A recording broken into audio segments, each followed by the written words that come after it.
Hello hi അസ്സലാമലൈക്കും. എല്ലാവർക്കും സുഖമല്ലേ? പുതിയൊരു വീഡിയോയിലേക്ക് എല്ലാവർക്കും സ്വാഗതം. ഇന്ന് എന്തിനെ കുറിച്ചിട്ടാണ് പറയണതെന്ന് നിങ്ങൾ ആലോചിക്കേണ്ട, ഞാൻ പറയാം. അപ്പോൾ 2-3 ദിവസമായി എനിക്കൊരു കോള് വരാൻ തുടങ്ങിയിട്ട് എനിക്ക് അറിയണം. അപ്പോൾ എന്നോട് പറഞ്ഞു അതങ്ങനെ വീഡിയോസും അങ്ങനെ ഒന്നും കാണില്ല. അപ്പോൾ ഞാൻ യൂട്യൂബ് ചാനൽ തുടങ്ങി നോക്കുമ്പോൾ ഞാൻ പറഞ്ഞിട്ടുണ്ടായിരുന്നു, ഞാൻ ഒരു യൂട്യൂബ് ചാനൽ തുടങ്ങിയിട്ട് നിങ്ങളൊന്ന് എന്നെ സപ്പോർട്ട് ചെയ്തോളൂ എന്ന് പറഞ്ഞിട്ടുണ്ടായിരുന്നു. അപ്പോൾ എന്നോട് ഞാനിങ്ങനെ വീഡിയോസൊക്കെ ചെയ്യണതിൻ്റെ എല്ലാ വീഡിയോസ് ഇരുന്നു കാണേ. അപ്പോൾ എന്നോട് പറഞ്ഞു എനിക്കൊരു കാര്യം പറയാണ്ട് പറഞ്ഞു. അപ്പം ഞാൻ പറഞ്ഞാൽ പറയുന്ന പറഞ്ഞു. അപ്പം എന്നോട് എനിക്ക് കുറച്ച് മൂപ്പരെ കഥകളൊക്കെ അറിയാം. പിന്നെ ഇത് മോളൊരു ഇതായിട്ട് ഇടണം, ഇനിയുള്ള ആൾക്കാർ ഇങ്ങനെ ചെയ്യാണ്ടിരിക്കാൻ വേണ്ടിയിട്ട് ഇടണം. കാരണം അതെല്ലാ ആണുങ്ങൾക്കായാലും പെണ്ണുങ്ങൾക്കായാലും അറിഞ്ഞിരിക്കേണ്ട കുറച്ച് കാര്യങ്ങളുണ്ടല്ലോ. അപ്പം മോളെന്തായാലും ഇത് ചെയ്തിടണം എന്ന് പറഞ്ഞു. ഞാൻ പറഞ്ഞു ചെയ്തിടാം.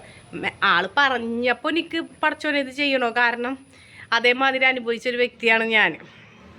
അതുകൊണ്ട് ഞാൻ 2-3 വട്ടം ആലോചിച്ചിട്ട് അപ്പോൾ ഇന്നലെ എനിക്ക് കോൾ വന്നു, നീ എന്തടി എൻ്റെ വീഡിയോ ഞാൻ പറഞ്ഞു തന്നത് ഇടാത്തതെന്ന് വെച്ചു. അപ്പം ഞാൻ പറഞ്ഞു ഞാൻ നോക്കട്ടെ, ഇൻഷാ അല്ലാഹ് ഇന്ന് എന്തായാലും നിങ്ങളെ വീഡിയോ തന്നെ ഇടണേന്ന് പറഞ്ഞു. അപ്പോൾ എനിക്ക് തോന്നണം എൻ്റെ ഒരു 10 വയസ്സിലാണ് ഈ തന്നെ കല്യാണം കഴിഞ്ഞത്. നല്ല സന്തോഷമുള്ള ജീവിതമായിരുന്നു. നമ്മൾക്കൊക്കെ കൊതി വരും, കാരണം ഇവർ അവിടെ ഇരുന്ന് വർത്താനം പറയണതും ഈക്ക ഗൾഫിൽ നിന്ന് വരുമ്പോൾ എന്തൊരു സ്നേഹം എന്നാണ് എൻ്റെ പടച്ച റബ്ബേ കണ്ട് കിട്ടിയെന്ന് പറയില്ല, അതേമാതിരിയായിരുന്നു ഇവരെ സ്നേഹം. അപ്പോൾ ഞാൻ എന്തിപ്പോൾ ഇതിനെക്കുറിച്ച് പറയുന്നത്, നമ്മൾ പലവട്ടം ഓരോ കാര്യങ്ങൾ ആലോചിക്കൂലേ. അങ്ങനെ ഈക്കാൻ്റെ വീട്ടിൽ, ഈക്ക ഗൾഫിലാണ്, ഈക്കാൻ്റെ വീട്ടിലിരിക്കുമ്പോൾ ഈത്താക്കൊരു ലെറ്റർ വന്നു.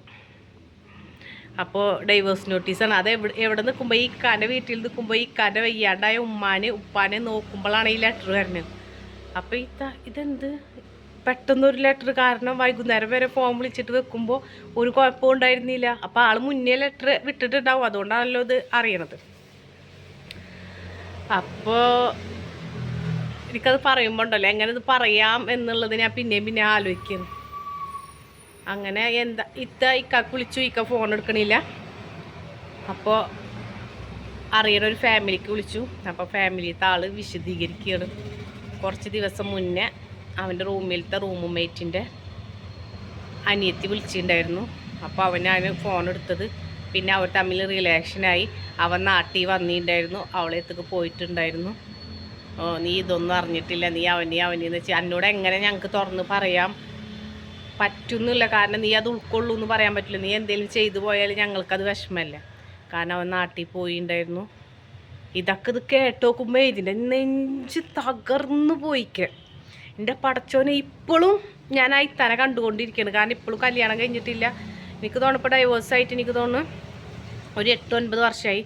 ഇപ്പോഴും ആ താത്ത വേറൊരു കല്യാണം കഴിച്ചിട്ടില്ല. ഇപ്പോഴും ഇക്കാക്ക് വേണ്ടി ദുആ ഇരുന്നിട്ട് അയക്ക നിൽക്കണം. അതും അയത്താനെ ചതിച്ചപ്പോൾ ആ പെണ്ണ് കുറച്ച് കാലം എനിക്ക് തോന്നുന്നു 2 വർഷമാണ് ആ പെണ്ണിനായിട്ട് അയക്ക ജീവിച്ചിട്ടുള്ളൂ. കാരണം ആ പെണ്ണ് വേറൊരാളെ കൂടെ ഒളിച്ചോടിപ്പോയി. പിന്നെ അതറിഞ്ഞിട്ട് അയക്ക ഗൾഫിൽ നിന്ന് അറ്റാക്ക് വന്നു. പിന്നെ ഒരു സൈഡ് തളർന്നു, ഫിക്സറിൻ്റെ വന്നിട്ടുണ്ടോന്ന്, ഒരു സൈഡ് തളർന്നു. ആൾ നാട്ടിൽ വന്നു. ഇപ്പോൾ കെടുപ്പാണ്, ആൾ ഫുള്ളായിട്ട് കെടുപ്പാണ്. കുറച്ചേച്ച് ആളെ കാര്യങ്ങൾ ചെയ്യാനിങ്ങനെ പറ്റുമെന്ന് തോന്നുന്നു, എനിക്കറിയില്ല. ഇങ്ങനെ ഇത്ര മാത്രം എന്നോട് പറഞ്ഞിരിക്കണം. ആളെ ഉപ്പയും ഇപ്പോഴും ആളെ കുറ്റപ്പെടുത്തിക്കൊണ്ടിരിക്കണം. കാരണം ഇങ്ങനത്തെ ഒരു ജീവിതം നശിപ്പിച്ച നീ ഒരാളാണെന്ന് പറഞ്ഞിട്ട് കുറ്റപ്പെടുത്തി. കാരണം ആ ഉമ്മ ഈ മോള് പടിയിറങ്ങി പോകുമ്പോൾ കരഞ്ഞിരിക്കണം, എൻ്റെ മോള് പോകണ്ട, അവനിക്ക് വേണ്ടെങ്കിൽ വേണ്ട, എൻ്റെ മോള് പോകണ്ട എന്ന് പറഞ്ഞിട്ടാണ് ആ ഉമ്മ കരഞ്ഞത്. നീ ഇപ്പോഴും ആ ഉമ്മ സ്വന്തം മോനോട് പറഞ്ഞു, നീ അനുഭവിക്കണം, അത്ര നല്ലൊരു നിധിയാണ് നീ കൊണ്ടുപോയി കളഞ്ഞത്. എന്നിട്ട് അയക്ക വിളിച്ച് ക്ഷമൊക്കെ ചോദിച്ചിട്ടാ അനക്ക് ഇനി പറ്റുമോ, എന്നെ കൂടെ ഇനി ഒന്നിച്ച് ജീവിക്കാൻ അനക്ക് ഇനി പറ്റുമോ. പക്ഷെ അയത്താക്ക് തീർച്ചയായിട്ടും വേണ്ട, കാരണം ആൾ ഒറ്റയ്ക്ക് ആൾ ദീനീയപരമായ കാര്യങ്ങൾ ചെയ്ത് നിസ്കാരവും മൂത്തും ഒക്കെ ആയിട്ട് ഇപ്പോഴും അയക്കാക്ക് വേണ്ടിയിട്ട് ദുആ ചെയ്തുകൊണ്ടിരിക്കണം അയത്ത. അപ്പോൾ അങ്ങനത്തെ ഒരു ജീവിതം വലിച്ചെറിഞ്ഞ് പോയപ്പോൾ അയക്കാക്ക് കിട്ടിയൊരു 2 തിരിച്ചടികൾ നിങ്ങളൊന്ന് ആലോചിക്കും. ഇത് ചതിച്ചതാര, പെണ്ണാണോ ചതിച്ചത്, ആണാണോ ചതിച്ചത്? ഇവിടെ ഒരു ആണ് ചതിച്ചെങ്കിൽ അപ്പുറത്തൊരു പെണ്ണ് ചതിച്ച്. അത് ആ ജീവിതം പോയത് നോക്കി ഒന്നും അറിയാത്തൊരു പാവത്തിൻ്റെ ജീവിതം. അതേപോലത്തെ സിറ്റുവേഷനിൽ നമ്മൾ കടന്നു വരുമ്പോഴാണ് ഏതൊരു വ്യക്തിക്കും അതിനെക്കുറിച്ച് അറിയുള്ളൂ. നമ്മളൊന്നും അറിയാണ്ട് ഓരോരുത്തരെ കുറ്റപ്പെടുത്തുമ്പോൾ ആലോചിക്കണം, നമ്മൾക്കും നാളെ വന്നുകൂടാ. നമ്മളൊരാളെ 100 വട്ടം ഒരാളെ കുത്തി നോവിക്കുമ്പോഴും ഒന്നാലോചിക്കുക, എന്തിനാണ് ഞാൻ ചെയ്തത് ശരിയാണോ, ഞാൻ ചെയ്തത് തെറ്റാണോ, എൻ്റെ കൂടെ നിന്ന ഒരു പെണ്ണിനെയാണല്ലോ ഞാൻ ചതിച്ചിട്ട് ഞാൻ പോണത്, അതാ എൻ്റെ കൂടെ നിന്ന ഒരു ആണിനെയാണല്ലോ ഞാൻ രണ്ട് പക്ഷം ആലോചിക്കണം.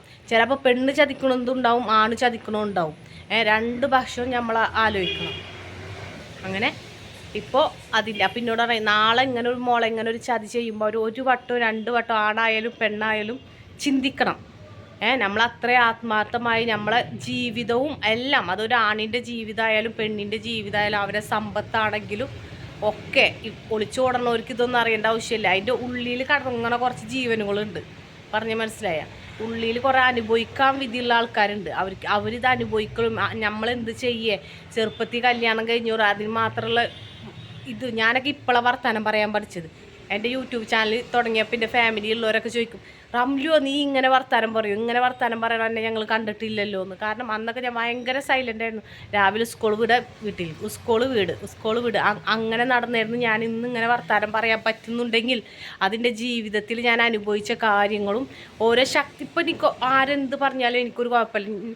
എൻ്റെ കണ്ണിൽ തെറ്റായിട്ട് ആരെന്തേലും എന്നെ പറയുമ്പോൾ അപ്പം ഞാൻ പ്രതികരിക്കും. അതാരാണെങ്കിലും അപ്പം ഞാൻ പ്രതികരിച്ച് അതിനുള്ളത് മറുപടി കൊടുത്തിട്ടേ വരും. പണ്ടൊക്കെ ആരെങ്കിലും പറഞ്ഞിട്ട് എനിക്ക് കരഞ്ഞിട്ടൊരു ഈ ലൈവ് ചെയ്യുമ്പോൾ തന്നെ എനിക്ക് പൊട്ട കമൻറ്റ് വരുമ്പോൾ കരഞ്ഞിട്ടുള്ള സിറ്റുവേഷനുകൾ ഉണ്ടായിട്ടുണ്ട്. അപ്പോൾ ഞാൻ അതൊക്കെ ഇപ്പം എനിക്ക് അങ്ങനത്തെ കമൻറ്റ് ഇപ്പോൾ വരാറില്ല, അത് വേറെ വിഷയം. ഇപ്പം അങ്ങനെ വരികയാണെങ്കിൽ ഞാൻ പറയും പോടാ എന്ന് പറഞ്ഞിട്ട് ഞാൻ വിടും. പറഞ്ഞാൽ മനസ്സിലായി, പോടാ എന്ന് പറഞ്ഞിട്ട് ഞാൻ വിടും. അപ്പോൾ നിങ്ങളോ ആലോചിക്കണം, നമ്മളൊരാളെ ആത്മാർത്ഥമായി സ്നേഹിക്കുമ്പോൾ ചതിക്കരുത്. ആ ചതി ഉണ്ടല്ലോ, പെണ്ണായാലും ആണായാലും അത് നമുക്കത് ഉൾക്കൊള്ളാൻ പറ്റൂല ഒരിക്കലും. ഒരു വിശ്വാസമാണ്, നീ എന്നെ ചതിക്കൂല, ഒരു വിശ്വാസമാണ് ഞാൻ എന്നെ ചതിക്കൂല എന്നുള്ളത്.